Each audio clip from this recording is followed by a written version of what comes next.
Inspirasi, Inforia, Islami, semuanya diikin. Daripada Muawiyah ibn Abi Sufyan radhiyallahu anhu, katanya Rasulullah sallallahu alaihi wasallam bersabda, "Al-ghadabu minasyaitan, wasyaitanu khuliqa minan nar, wal ma'u yutfi'un nar, fa idza ghadiba ahadukum falyaghtasil." Maksudnya, kemarahan daripada syaitan, dan syaitan diciptakan daripada api, sedangkan air memadamkan api. Apabila seseorang daripada kamu marah, maka hendaklah dia mandi.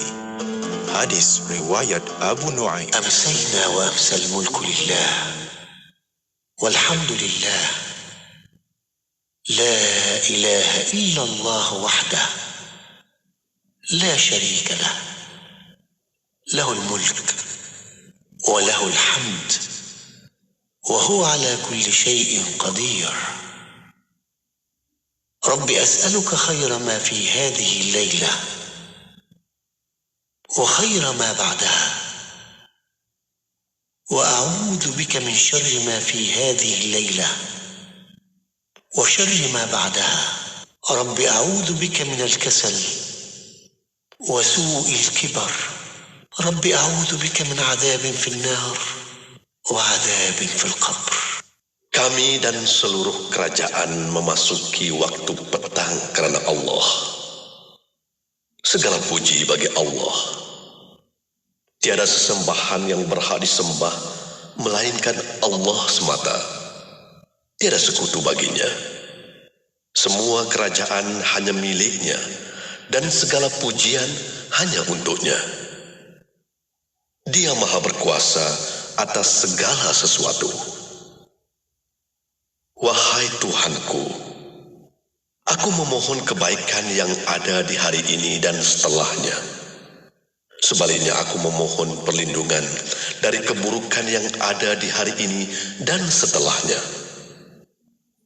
Wahai Tuhanku, aku berlindung kepadamu dari kemalasan dan buruknya umur tua. Wahai Tuhanku, aku berlindung kepadamu dari azab neraka dan azab kubur.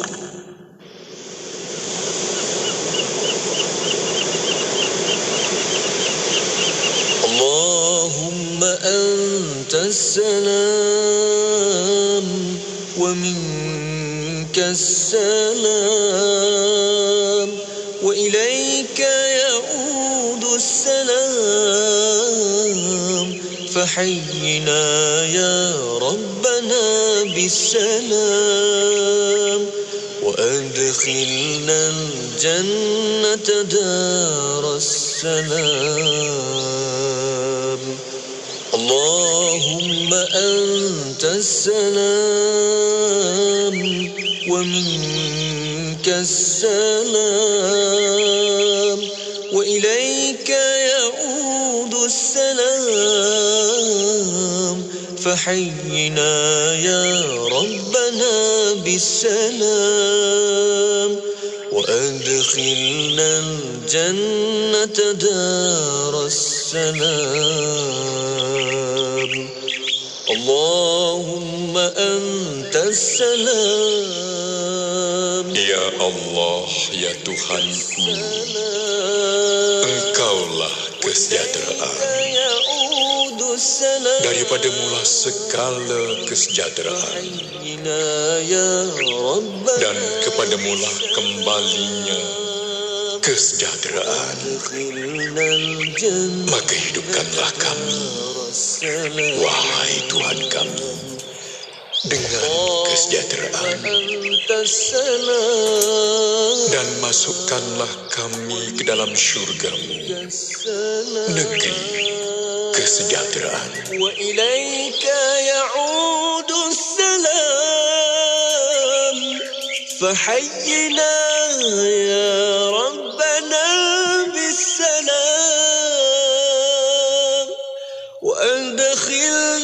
الجنة دار السلام.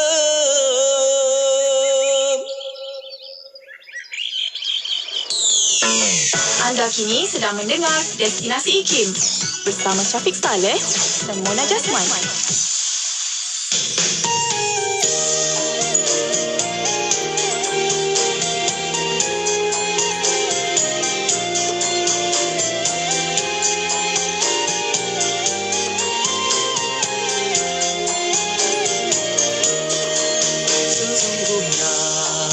Aku cinta pada dia, kekasih ilahi semulia yang sempurna, Al-Mustafa penghulu kami. Sallu ala Habibillah Sayyidina Rasul Al-Amin.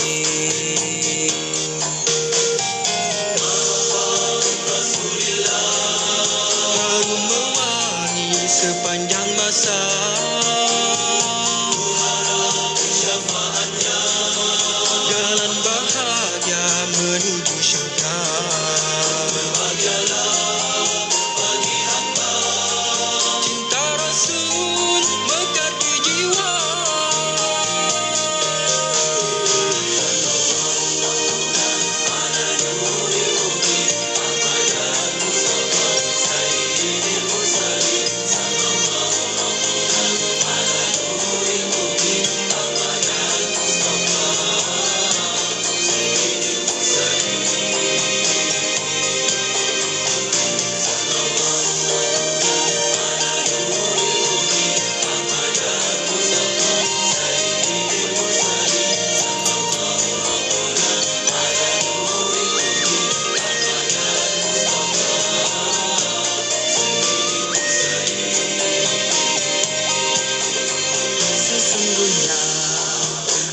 Cinta pada dia, kekasih ilahi semulia yang sempurna, Al-Mustafa penghulu kami.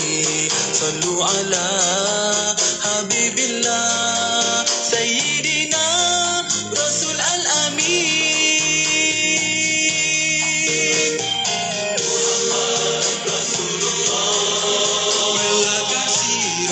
Teristimewa, tiada tandingannya, akhlak terpuji, penyejuk hati. Sallu ala Habibillah Sayyidina Rasul Al-Amin. Ala nuril mubin Ahmad Al-Mustafa Sayyidil Mursalin.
Mari rebut peluang berwakaf kerana wakaf itu memberikan pahala berterusan. Bersama sertai program wakaf buku IKIM untuk diberikan kepada mereka yang memerlukan. Program ini memberi manfaat kepada pihak-pihak yang memerlukan buku-buku ilmiah seperti perpustakaan awam, perpustakaan sekolah tahfiz, perpustakaan universiti, pusat sumber masjid dan lain-lain. Sekiranya anda berminat untuk menyertai program wakaf buku IKIM ini, hubungi atau WhatsApp 011-5769-5400 untuk tahu kaedahnya. Sedapnya nasi ni. Beras jenis apa awak masaknya, Alia? Panjang, lembut dan berderai. Harum pula tu. Beras Mogul Basmati Faiza, Mak. Bukankah beras Mogul Basmati Faiza ni sesuai untuk dibuat nasi biryani dan nasi Arab aja? Beras Mogul Basmati Faiza ni kalau buat nasi putih biasa makan hari-hari pun sedap. Tengok tu. Cucu-cucu nenek berselera sungguh makan. Pandai mak kamu pilih beras Mogul Basmati Faiza ya. Hidangkan beras Mogul Basmati Faiza untuk keluarga tersayang anda. Ingat beras basmati, ingat beras Basmati Faiza. Ayo bersama-sama dalam infak pembinaan Masjid Kampung Sungai Pusu Gombak. Percayalah, sesungguhnya tidak akan berkurang harta dengan melakukan sedekah. Anda terus boleh berinfak melalui laman sesawang masjidsungaipusu.com atau ke akaun Bank Islam 1416-2011-000520. Jom infak. Cukuplah bekerja untuk orang lain. Bina empayar niaga anda sendiri. Bagaimana? Dengan menjadi konsultan unit amanah PMB Investment. Anda boleh jana pendapatan tanpa had dan pasif. Nikmati berbagai insentif seperti melancong ke luar negara. Hubungi 03-4145-3909 atau layari pmbinvestment.com.my. PMB Investment, pengurus unit amanah patuh syariah. Pengalaman kami, keyakinan anda. Wow, Amjad Millennium buat promosi istimewa. Dapatkan telekong percuma dengan pembelian Al-Quran. Tulisan yang jelas, ada mukjam hadis Nabi sejarah Islam, dan yang paling istimewanya ada QR Code. Boleh buat semakan bacaan. Jadi tak perlu lagi ragu-ragu dengan bacaan Al-Quran kita. Amjad Millennium juga menerima pembelian untuk dihantar ke masjid, institusi agama dan golongan asrah yang perlukan Al-Quran. Sambil kita membeli, sama kita membantu sesama umat Islam kita.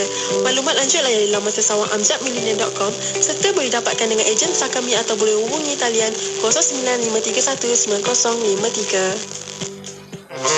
Tawaran pakej periklanan istimewa. Apa tu? Tawaran pakej periklanan istimewa. Apa tu? Tawaran pakej periklanan istimewa. 3 kali baru nak dengar. 3 kali ulang tu. Sempena ulang tahun IKIM yang ke-30, IKIM menawarkan pakej berganda sehingga 3 kali ganda kepada para pengiklan IKIM. Hubungi kami segera di talian 017-345-2564 atau 012-686-9236. Tawaran dalam tempoh yang terhad. Jimat berganda-ganda. Aduh, sakit lutut. Gel Amani. Aduh, sakit lutut. Gel Amani. Aduh, sakit lutut. Gel Amani. Sakit lutut?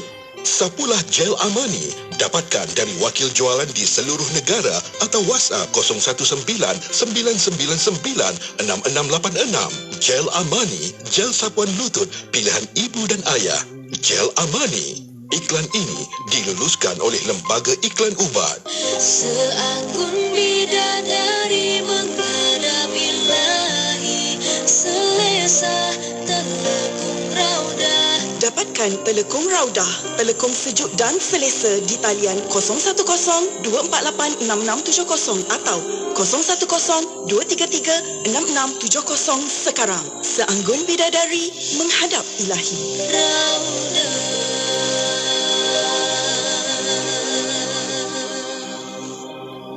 Berminat untuk menjadi peguam syar'i atau pegawai syariah di Pusat Undang-Undang Harun M. Hashim, kami menawarkan program Pasca Siswa Zadaish dan DSLP yang merupakan syarat lantikan perkhidmatan pegawai syariah dan peguam syar'i. Program ini merangkumi ilmu serta kemahiran bagi melahirkan pakar yang akan mengamal dan melaksanakan pentadbiran undang-undang syariah di Malaysia. Sertai kami bagi pengambilan Januari 2023. Hubungi kami di 03-6421-4273 atau layari www.lawcenter.iium.edu.my. Wow, Amjad Millennium buat promosi istimewa. Dapatkan telekong percuma dengan pembelian Al-Quran. Tulisan yang jelas, ada mukjam hadis Nabi sejarah Islam, dan yang paling istimewanya ada QR Code. Boleh buat semakan bacaan. Jadi tak perlu lagi ragu-ragu dengan bacaan Al-Quran kita. Amjad Millennium juga menerima pembelian untuk dihantar ke masjid, institusi agama dan golongan asrah yang perlukan Al-Quran. Sambil kita membeli, sama kita membantu sesama Islam kita. Maklumat lanjut layari laman sesawang amjadmillennial.com serta boleh dapatkan dengan ejen sah kami atau boleh hubungi talian 0953190053. Kuala Terengganu 100.2. Bila kita bercakap tentang manusia, kita kena ingat, kita hendaklah fokus kepada insan itu dalam aspek yang rohnya. Sebab hari ini, dalam dunia hari ini, kekalutan hari ini yang kita banyak. Intipati agama itu adalah sesuatu yang baik. Jadi seharusnya kalaulah ada kepelbagaian pun, kepelbagaian itu harus ditangani dengan harmoni. Mengungkap persoalan kefahaman Islam dalam kehidupan. Anda mahukan lebih pencerahan? Tanyalah kami dalam Fas'aluna setiap hari Rabu jam 5.10 petang. Fas'aluna, tanyalah kami. Semestinya di IKIM, Inkubasi Editoria Islami. Bismillahirrahmanirrahim. Alhamdulillahirrabbilalamin. Wassalatu wassalamu ala asyrafil anbiya wal mursalin Sayyidina Muhammad wa ala alihi wa sahbihi ajma'in. Assalamualaikum warahmatullahi ta'ala wabarakatuh. Kepada para pendengar yang masih setia bersama kami di Radio Institut Kefahaman Islam Malaysia Radio IKIM. Alhamdulillah untuk waktu ini masih bersama destinasi IKIM bersama saya Mona Jasman dan juga Syafiq Saleh. Ya, syukur Alhamdulillah. Selamat petang kepada anda. Kita teruskan lagi perkongsian selanjutnya menerusi destinasi IKIM. Seperti biasa Mona, jadual kita di setiap hari Rabu petang kita nak bawakan rancangan Fas'aluna yang bermaksud tanyalah kami, dan untuk itu juga anda boleh sama-sama tonton sekarang di Facebook dan juga di YouTube IKIM Media sebab kita sedang bersara langsung di situ. Ya, betul itu. Dan untuk para pendengar, kita akan buka ruang dan peluang pertanyaan anda sebentar saja lagi. 01129004 boleh hantarkan soalan anda di situ dan juga boleh tinggalkan di FB Live IKIM FM, YouTube IKIM Media di ruangan komen. Yap, betul. Terus kita nak membawakan tetamu kita yang dah pun bersedia di talian ketika ini. Kita nak bersama lagi dengan yang berusaha Dr. Muhammad Farid Muhammad Syahran, Pengarah Pusat Kajian Syariah Undang-Undang dan Politik Institut Kefahaman Islam Malaysia IKIM. Assalamualaikum Doktor. Assalamualaikum warahmatullahi wabarakatuh. Apa khabar Doktor? Kaifa haluka? Baik. Alhamdulillah. Khair. Alhamdulillah. Syukur. Baik Doktor, terima kasih masih lagi luangkan masa bersama kita di petang ni. Dan seperti biasa Doktor, menerusi rancangan Fas'aluna, kita nak sama-sama lagi berbincang dan juga menjemput sahabat-sahabat sekalian. Mungkin boleh terus hantarkan soalan-soalan pertanyaan kepada kita berdasarkan topik kita pada petang ini. Ya, dan untuk topik bincangan untuk petang ini, Doktor akan bincangkan tentang hubungan agama dan siasat dalam Islam. Ya Doktor, kita nak bincang Doktor dengan lebih lanjut bagaimana perhubungan kedudukan agama dalam sistem politik. Doktor, mungkin boleh sediakan sedikit panduan di situ. Okay, terima kasih Maulana dan Syafiq. Sama Doktor. Bismillahirrahmanirrahim. Alhamdulillahirrabbilalamin. Salatu wassalamu ala Rasulillah wa ala alihi wa sahbihi ajma'in. Rabbi syrah li sadri wa yassir li amri wa hlul 'uqdatam min lisani yafqahu qawli. Subhanaka la ilma lana illa ma 'allamtana innaka antal alimul hakim. Wa la haula wa la quwwata illa billahil aliyyil azim. Alhamdulillah, kita bersyukur kepada Allah Subhanahu wa taala kerana pada petang yang bahagia ini kita dapat bersama-sama lagi dalam rancangan Fas'aluna, dan hari ini kita nak mengambil kesempatan sikitlah dalam suasana kita yang mendung tapi panas. Syafiq dah mana? Dia mendung sebab memang hujan setiap hari. Cuacanya hujan, tapi dia panas sebab suasana politik pada hari inilah, dan beberapa hari ini. Dan kita lihat dalam social media misalnya, dan dalam perbincangan media sosial dan lain-lain ini, banyak topik-topik dan tajuk-tajuk yang dibincangkan dan dibahaskan, tetapi yang menjadi kebimbangan kita ada perkara-perkara yang nampak sedikit sensitif dan akhirnya menyebabkan berlaku ketegangan juga lah sedikit sebanyak dalam media sosial lah, khususnya berkaitan dengan isu siasah ini. Dan antara yang dibahaskan itu adalah antara hubungan antara politik itu dengan agama. Kerana kita lihat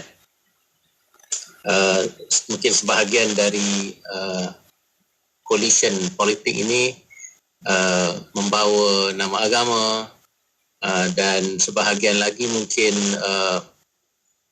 tidak sangat meletakkan agama itu di depan, tetapi lebih mementing kepada aspek-aspek yang lebih pragmatik dan lebih realistik lah bagi mereka tentang pentadbiran dan juga keberkesanan pentadbiran negara ini atau politik.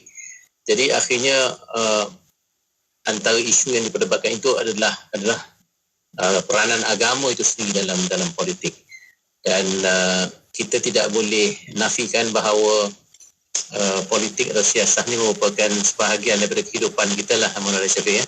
Dan tak kira lah kita ni jadi ibu dan bapa ke, kita jadi anak-anak ke, kita jadi mungkin ketua ataupun mungkin sekadar pekerja biasa, kerani ke apa semua, semuanya akan terkesan dengan wacana ataupun perbahasan politik ini.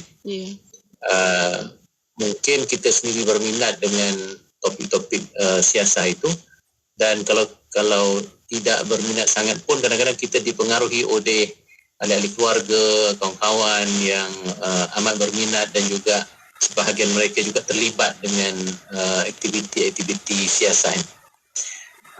Tetapi yang agak membimbangkan ialah kadang-kadang cara kita berpolitik itu lebih banyak untuk kita berbeza berbanding dengan kita bersetuju.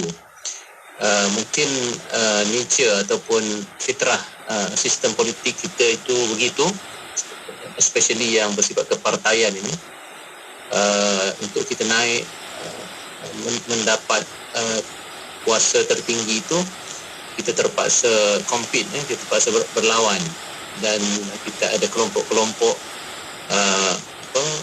politik yang berbeza, dan oleh kerana itu ada kecenderungan untuk bila kita nak naik itu kita merendahkan yang lain lah, kita cuba untuk memperkecilkan pihak yang berbeza dengan kita.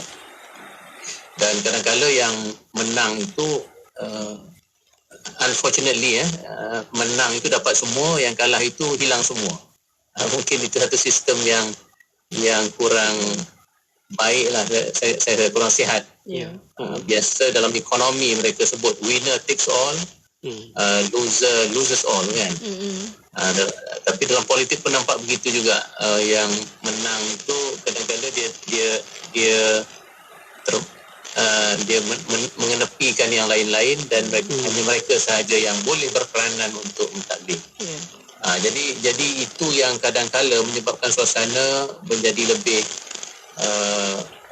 hangat dan tegang, dan yang lebih membahayakan apabila ada isu-isu yang melibatkan agama, yang melibatkan race, melibatkan kaum, itu diangkat dan dibangkitkan dengan hangat, dan akhirnya menyebabkan keadaan menjadi lebih lebih tidak terkawal. Jadi mungkin selepas ini kita boleh bicara, Maulana Syafiq, tentang di mana sebenarnya dalam Islam kedudukan politik dan agama itu, dan apakah peranan kedua-duanya. Ya, baik Doktor. Alhamdulillah, terima kasih atas pencerahan. Dan untuk waktu ini kita berehat seketika. Kita akan kembali selepas ini untuk anda terus setia bersama kami hanya di Destinasi IKIM. Assalamualaikum, saya Rafi'i, pendengar setia dari Pahang. Radio IKIM memang menjadi pilihan saya sewaktu memandu dan bekerja. Tanpa Radio IKIM, rasa tak lengkap hidup ini. Untuk itu, anda juga kena teruskan mendengar Radio IKIM, inspirasi Inforia Islami.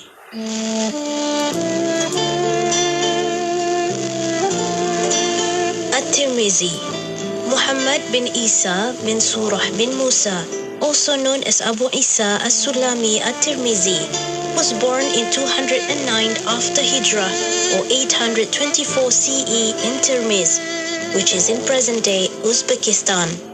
He traveled to Khurasan, Medina and Mecca in search of knowledge and became a hadith master and an imam.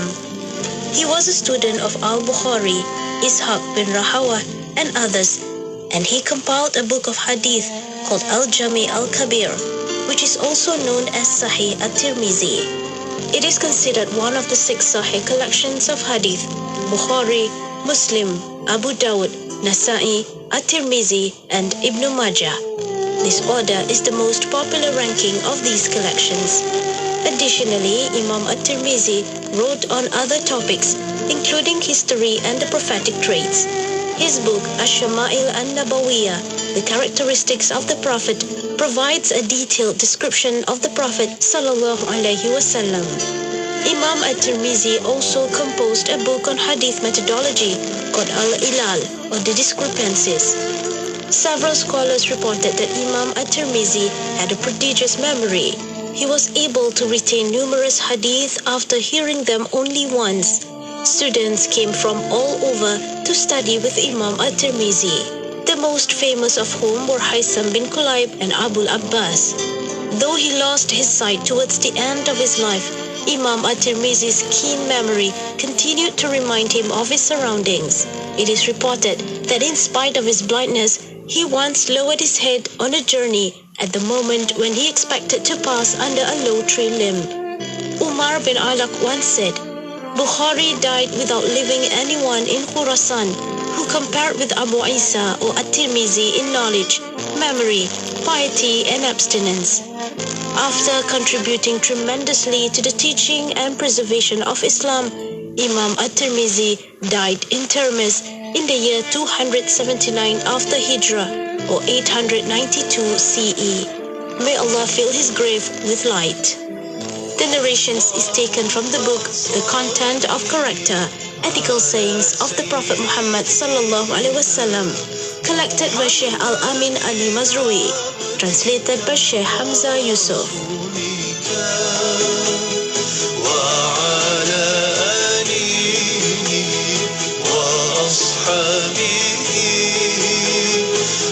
وسلم تسليما إلى يوم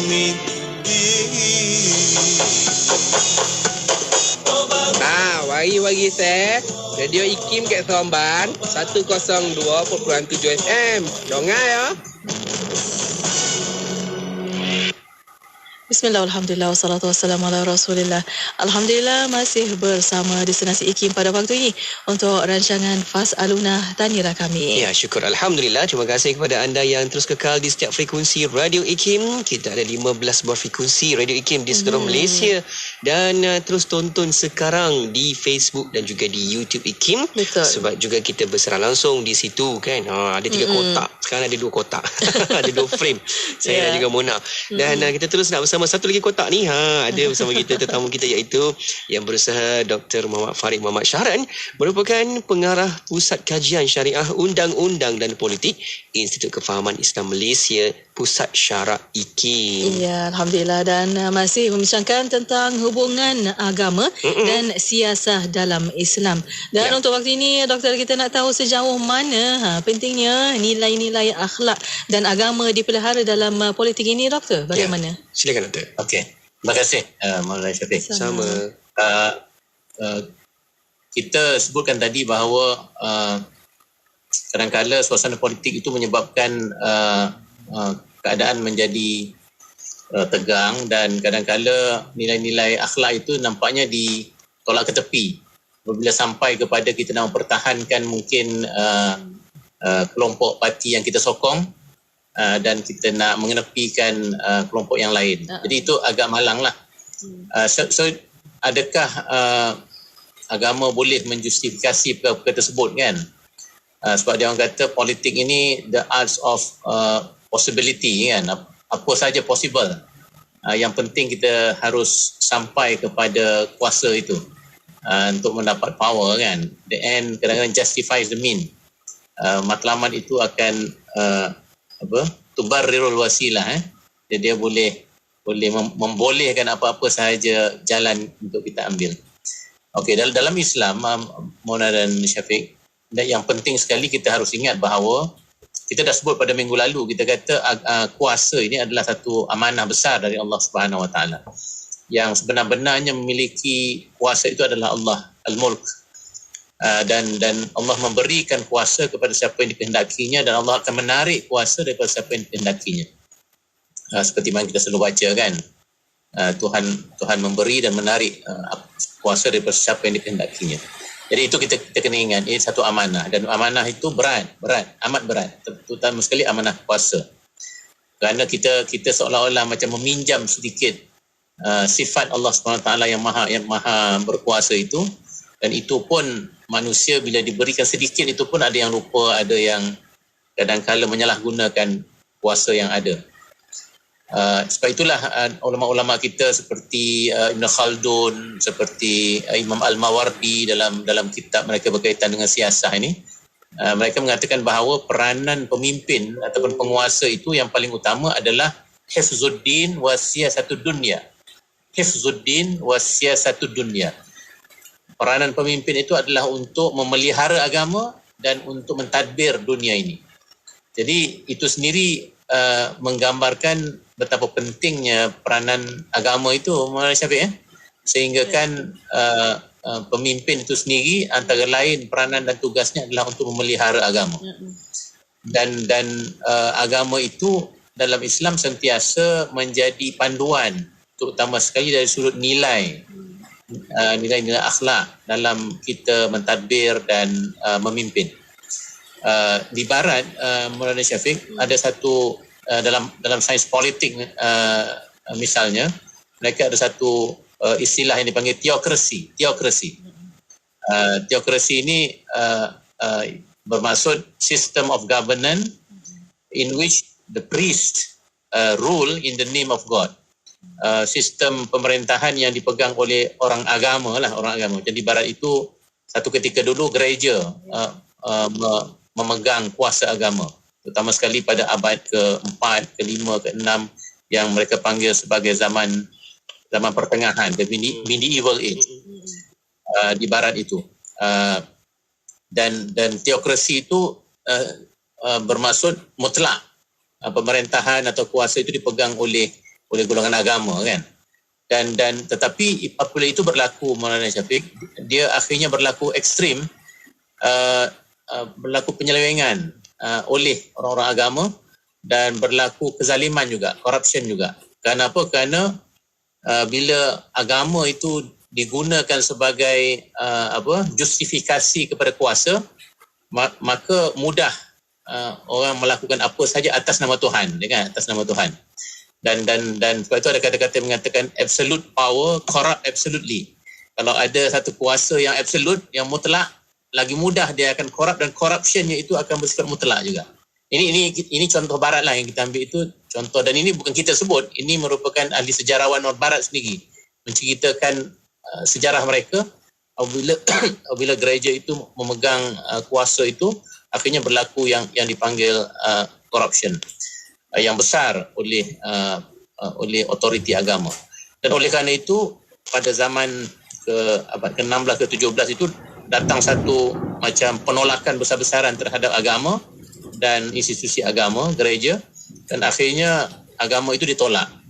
Dan bersama-sama agama itu juga nilai-nilai yang baik pun akhirnya ditolak, termasuk dalam politik dan pentadbiran.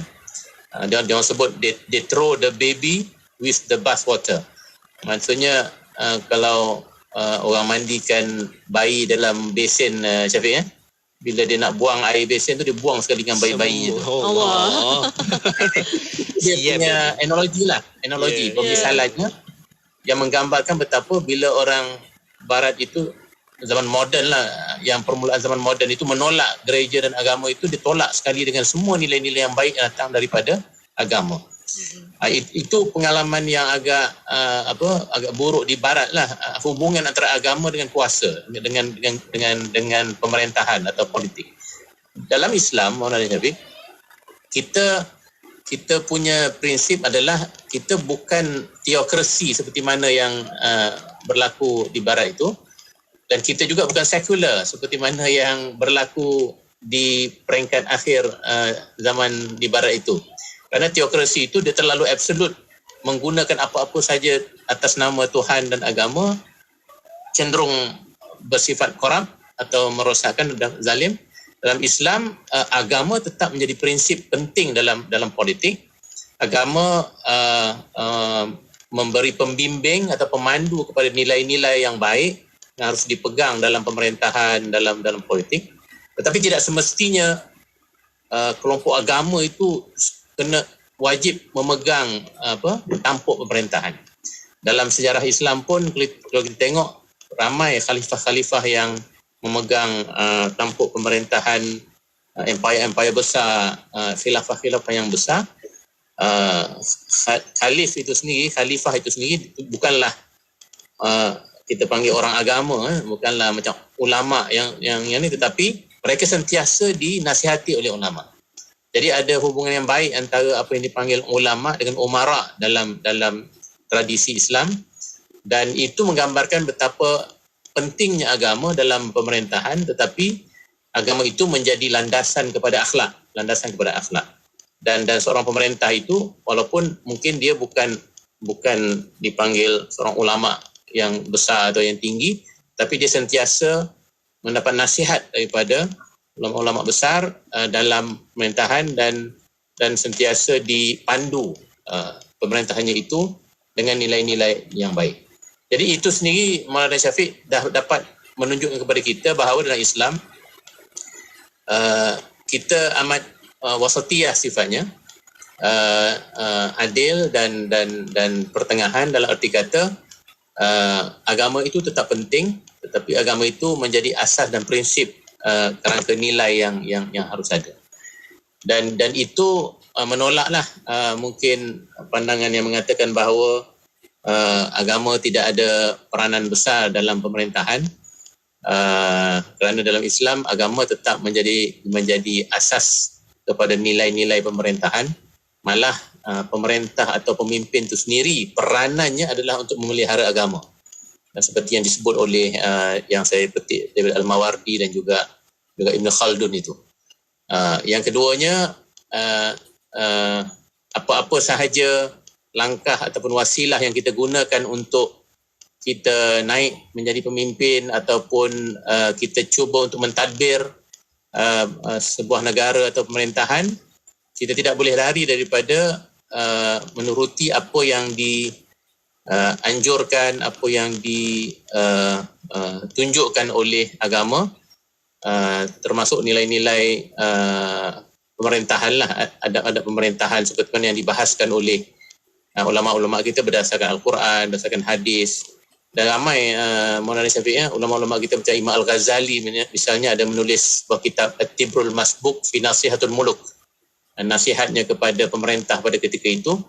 Dan menarik apa yang ditekan oleh Imam Al-Ghazali itu, yang paling utama kepada pemerintah itu adalah dia kena beriman dengan Tuhan dan kena meyakini sifat-sifat kesempurnaan Tuhan.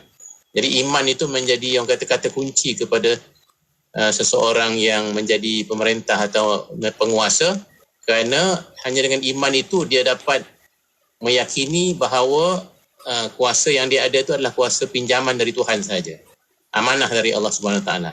Tetapi kalau tidak ada iman kepada Tuhan, Maulana Syafiq mungkin dia rasa dialah Tuhan dan dia boleh menguasai dan melakukan apa sahaja, dan itulah akhirnya membuka ruang kepada corruption itulah, kepada penyelewengan dan fasad. Ya. Okey, baik, jelas di situ doktor. Bagaimana pentingnya apabila kita letakkan agama itu pada tempatnya dan asasnya, dan semuanya akan menjadi seimbang dan baik kan, insya-Allah. Dan kita juga sambil-sambil mendengarkan topik perbincangan ini, Mona, juga ada sahabat-sahabat kita yang dah pun hantarkan soalan pertanyaan ke talian WhatsApp konti kita 01129004 dan juga di Facebook serta di YouTube. Antara soalan yang kita dapat, doktor, ada yang bertanya, doktor, adakah agama bergantung pada sesuatu parti politik atau kepada setiap individu Muslim? Nanti doktor akan berikan sedikit pandangan di situ. Dan untuk waktu ini kita berehat seketika. Kita akan kembali selepas ini. Untuk anda terus setia bersama kami hanya di Destinasi IKIM. 24 jam sentiasa mendampingi, indah dengan muzik Islami dan program dakwah Allah Subhanahu Wa Taala. Kita melihat qada dan qadar. Dengarkan di IKIM, inspirasi Inforia Islami. Buat orang-orang Sarawak, jangan lupa dengarkan radio IKIM di 93.7 FM di Kuching, Sarawak. IKIM, inspirasi Inforia Islami. Dalam kegairahan menggunakan aplikasi media sosial, kita perlu memelihara adab sopan dan harga diri dalam bersosial. Setiap status dan komentar yang dibuat naik melambangkan fikiran, sifat dan peribadi anda. Berhati-hati dan fikir dahulu sebelum memuat naik atau berkongsi sesuatu status. Tidak perlulah mendedahkan masalah peribadi anda di laman sosial kerana ia mungkin mendatangkan lebih banyak lagi masalah dan penyesalan di kemudian hari. Sebaliknya, mengadulah kepada Allah SWT yang Maha mendengar. Pilihlah untuk berkongsi perkara yang bermanfaat dan elakkan status yang menyinggung perasaan orang lain. Jika tidak, diam itu lebih baik dari berkata yang sia-sia. Tadi kata Nabi bukan itu maksud dia. Maksud dia adalah orang yang dia sembahyang. Dia sembahyang, tak tinggal apa semua, dia jaga solat dia. Wa yasumu, dan juga orang ini adalah orang yang berpuasa.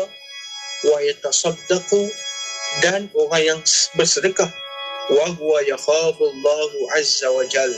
Sedang pada waktu itu apabila mereka salat, mereka puasa dan lain-lain, mereka takut kepada Allah Subhanahu wa taala. Dalam sembahyang boleh hadir perasaan takut. Ketika dia melaksanakan ibadat, dia menghadirkan perasaan takut. Takut apa? Takut tidak diterima oleh Allah Subhanahu wa taala. Ini yang paling kita minta. Beramal letih-letih, sembahyang banyak-banyak, ataupun sembahyang amal ibadat yang kita bawa. Kemudian apabila hadir pada hari kiamat, Allah Subhanahu wa taala tak terima apa yang kita buat. Allah Subhanahu wa taala lemparkan balik kepada kita apa yang kita persembahkan. Kita bawa amal-amal banyak, amalan-amalan yang kita lakukan, tiba-tiba kita dianggap ataupun pada waktu itu kita termasuk dalam kategori orang yang muflis. Daripada Ali bin Abi Talib radhiyallahu anhu, Rasulullah sallallahu alaihi wasallam bersabda, "Man un'ima alaihi ni'matun falyahmadillah, wa man istabta'a ar-rizq falyastaghfirillah, wa man ahzanahu amrun falyaqul la haula wa la quwwata illa billah." Maksudnya, sesiapa yang dikurniakan kepadanya nikmat, maka hendaklah ia memuji Allah. Dan sesiapa yang rezekinya payah dan susah, maka hendaklah beristighfar kepada Allah. Dan sesiapa yang dilanda kerunsingan, maka hendaklah diucapkan la haula wa la quwwata illa billah. Hadis riwayat Al-Baihaqi. Ikut Radio IKIM sentiasa memberi anda lagu-lagu ketuhanan yang terbaik.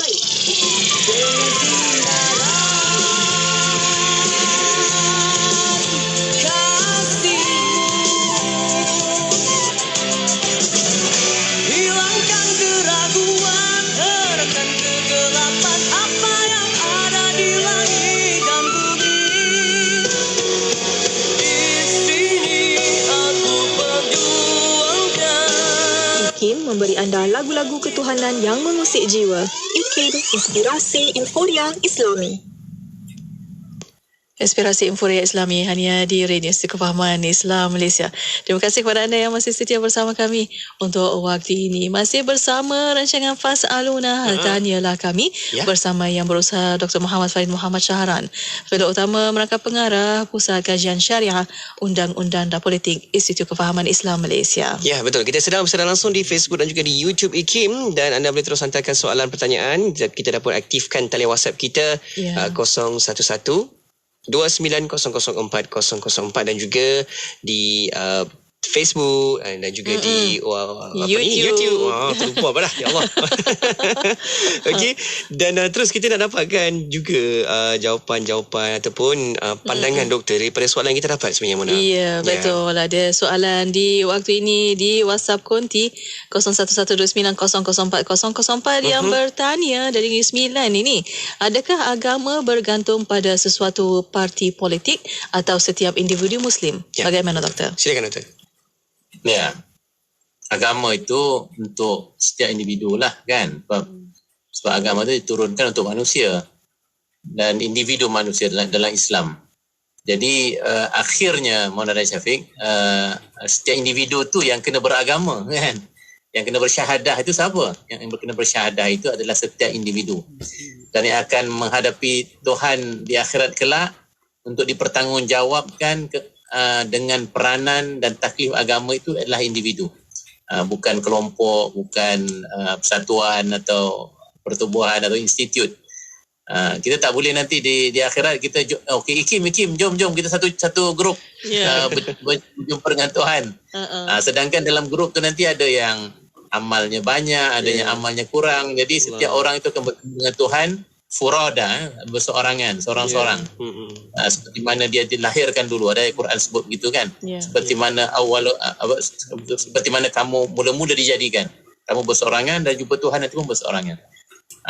Tetapi kita faham Maulana Syafiq kan, kadang-kadang ada parti politik atau pertubuhan itu menggunakan mungkin nilai-nilai agama atau nama agama itu untuk membawa semangat itulah, semangat agama atau nilai keagamaan itu.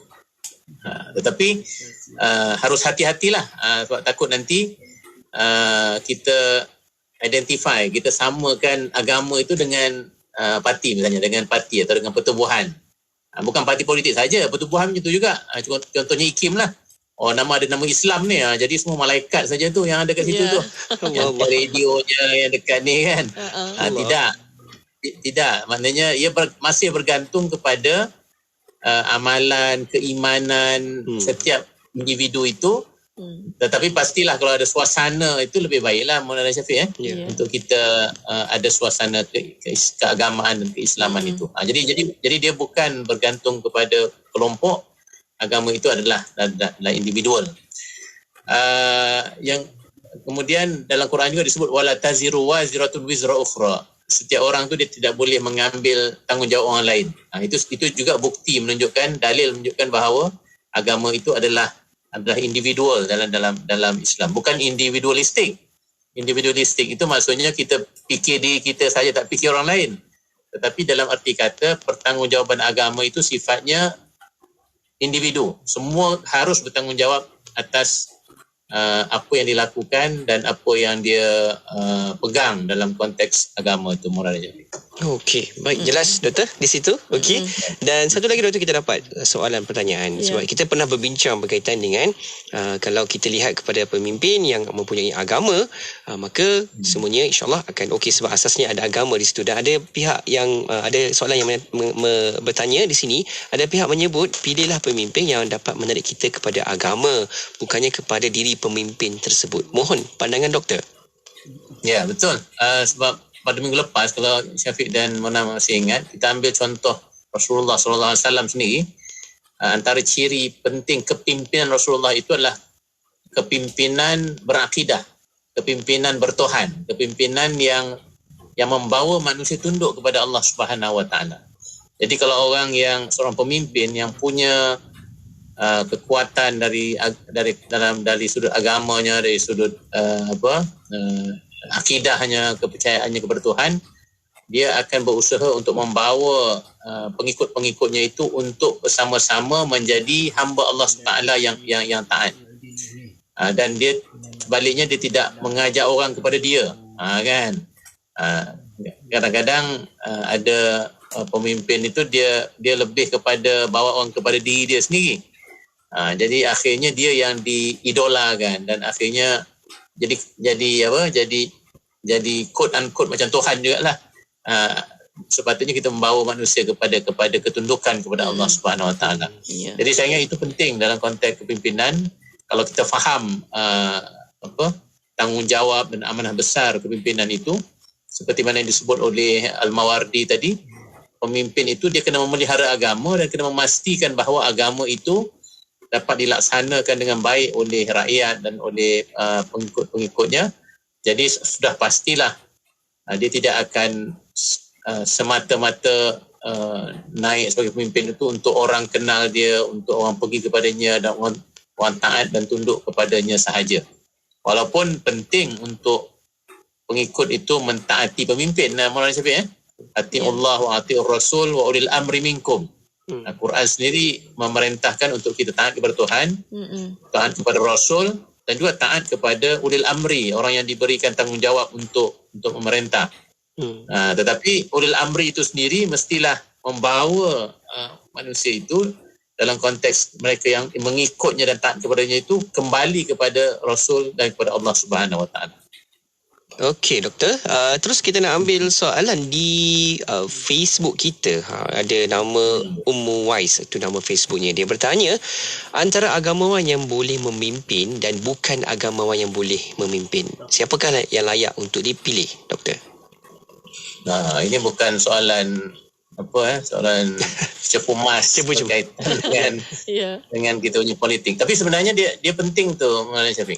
Saya punya jawapan adalah dia mesti ada gabungan kedua-duanya. Gabungan kedua-duanya. Kenapa saya kata begitu? Seorang katalah agamawan lah, kita panggil ulama lah hari ni kan. Dia mungkin mendalam ilmu ni tentang agama, Maulana Syafiq tapi tidak semestinya dia cekap dalam konteks pentadbiran dan kepimpinan. Kerana ini masalah siasah ni adalah masalah pentadbiran. Masalah mentadbir. Dan sebab itu dalam zaman Rasulullah SAW pun dan para sahabat-sahabat yang tinggi ilmunya tidak semestinya menjadi ketua dan pemimpin dalam arti kata pentadbiran lah. Tapi dia ada peranannya untuk mengajar, dia ada peranannya untuk menyampaikan agama, kerana itu kepakaran. Dan saya ada terbaca dalam tafsir Imam Ar-Razi, Fakhruddin Ar-Razi mengatakan bahawa menarik bila dia mentafsirkan ayat innama yakhshallahu min ibadihil ulama kan. Sungguhnya orang yang takut kepada Allah itu adalah dalam kalangan ulama. Dan ayat yang berkaitan dengan kepimpinan juga. Ar-Razi mengatakan bahawa yang ada kualiti kepimpinan dan agama sekaligus tu yang terbaik hanya Rasulullah SAW saja. Rasulullah itu ada aspek keagamaan yang mendalam, kerana baginda seorang nabi, seorang rasul, tapi baginda juga seorang pemimpin yang hebat. Boleh menjadi panglima perang, boleh mentadbir, boleh melakukan memastikan pentadbiran negara itu menjadi begitu baik, ada perjanjian dibuat dengan orang kafir dan lain, semua itu lengkap. Tetapi kata Ar-Razi, selepas Rasulullah SAW, benda tu dah tidak dapat kekal seperti itu. Tetapi yang berlaku ialah dipanggil division of labor, maknanya dah ada pembahagian tugas. Yang ilmuwan atau ulama'nya membuat tugas mengajar agama dan memperdalamkan agama, sementara yang dipanggil umara ataupun tadbir pemerintah itu dia lebih menjalankan tugas siasah tadi itu. Jadi dah tak ada dah kualiti macam Rasulullah SAW itu. Walaupun mungkin adalah kita nampak contoh-contoh yang mempunyai kewibawaan dalam kedua-duanya itu, tetapi yang banyaknya dalam sejarah kita, Maulana Syafiq, adalah tokoh-tokoh yang dia ada pembahagian tugas lah. Kalau dia seorang khalifah, dia dinasihati oleh ilmuwan, macam tu kan. Dan ilmuwan itu dia menumpukan tugas ilmuwan, tapi dia juga sentiasa memberi pandangan dan pandangan nasihat dan kritikan terhadap khalifah atau pemerintah. Jadi kalau kita nak kata either or tu susah sikit, tapi ciri ada. Katalah kalau ada seorang ulama yang punya kewibawaan yang hebat dalam pentadbiran, why not? Dia boleh saja menjadi pemerintah, penguasa dan juga ilmuwan di masa yang sama. Dan sebaliknya pun begitu juga. Okey, baik. Okey doktor, mungkin kita dapat banyak soalan juga, tapi mungkin ini satu soalan terakhir lah sebab masa kita terhad, doktor. Ada sahabat kita di Facebook yang bertanya juga untuk dapatkan pandangan dan juga pendapat doktor. Ada Facebooknya bernama Ashraf Haji Abdul Ghani bertanya, doktor, adakah politik itu termasuk dalam akidah, doktor? Itu menarik soalan tu. Dalam kitab-kitab Usuluddin ataupun akidah atau kitab ilmu kalam dia panggil, bab imamah itu ada di ujung sekali. Itu yang menarik juga. Ada bab yang, tapi dia bukan bab utama lah, Maulana Syafiq. Bab utama adalah tentang ketuhanan, tentang Rasul, tentang sama'iyat, hari akhirat dan lain lagi. Tapi di akhir itu sebahagian ulama ahli sunnah wal jamaah meletakkan perbahasan tentang imamah. Dan antara sebabnya ialah dulu ada macam perbezaan pandangan yang besar antara ahli sunnah wal jamaah dengan Syiah misalnya. Yang misalnya Syiah amat meletakkan imamah itu sebahagian daripada akidah. Dia seolah-olah lepas Nabi itu pun pelantikan imam itu dari Tuhan juga. Itu yang mereka ada konsep imamah tu kan. Jadi ulama-ulama Ahlussunnah wal Jamaah nak menjawab pandangan daripada Syiah itu, mereka meletakkan perbahasan imamah itu dalam kitab akidah. Jadi kita tak kata dia secara direct sebahagian daripada prinsip-prinsip akidah, hal politik ini, tetapi dia ada implikasi sekiranya ada pandangan-pandangan yang lari ataupun terkeluar daripada pandangan Ahlussunnah wal Jamaah, itu harus dijawab dalam konteks akidah. Tapi yang pasti politik itu sebahagian daripada bidang yang dipantau oleh agama, macam kita sebut tadi kan. Agama harus memandu politik, itu penting sekali. Dan pastinya termasuklah hal akidah. Kalau seorang pemimpin itu tidak berakidah atau tidak kuat akidahnya, itu nanti itu akan ada banyak masalah dan takut dia pula jadi Tuhan nanti kan. Akhirnya semua dia menentukan, macam Firaun lah. Firaun itu kan akhirnya dia mengiktiraf dirinya, faqala ana rabbukumul a'la, maka berkata Firaun itu, akulah Tuhan yang maha tinggi. Kenapa? Kerana dia rasa dia sudah amat berkuasa dan boleh menentukan apa sahaja dalam pemerintahannya. Jadi sebab itu dari segi itu akidah penting dalam konteks politik ini. Maulana Syafiq. Okey, itu dia Doktor. Sebenarnya banyak lagi soalan kita dapat, tapi Alhamdulillah satu persatu kita kupas, kita bincang dan kita dapat kefahaman di situ kan, betapa pentingnya agama itu yang memandu dan juga agama yang mendidik kita ni untuk memilih maupun yang dipilih, semuanya adalah bergantung dengan agama yang sentiasa memberikan jalan laluan yang terbaik untuk kehidupan rutin kita ini. Ya, Alhamdulillah. Terima kasih Doktor atas pencerahan untuk waktu ini, dan tinggal sedikit masa lagi Doktor untuk kesimpulan dan kata-kata terakhir. Silakan. Silakan Doktor. Ya, terima kasih. Panjang nak cerita pasal politik ni. Betul. Tapi yang tu kita sambung di kedai kopi lah. Syafiq, tapi hari ini kita nak menekankan prinsip-prinsipnya, sebab kita bimbang kadang-kadang isu-isu ni dibawa dalam perbincangan, perdebatan, perbahasan dalam media sosial, yang kadang-kala sama ada satu grup yang menolak terus agama, rasa tak penting, politik adalah politik yang semua boleh, ataupun ada juga pihak yang terlalu sangat nanti membawa agama tu sampai kita takut dia jadi macam teokrasi seperti mana yang berlaku di barat. Itu pun kita itu je menjadi kebimbangan kita.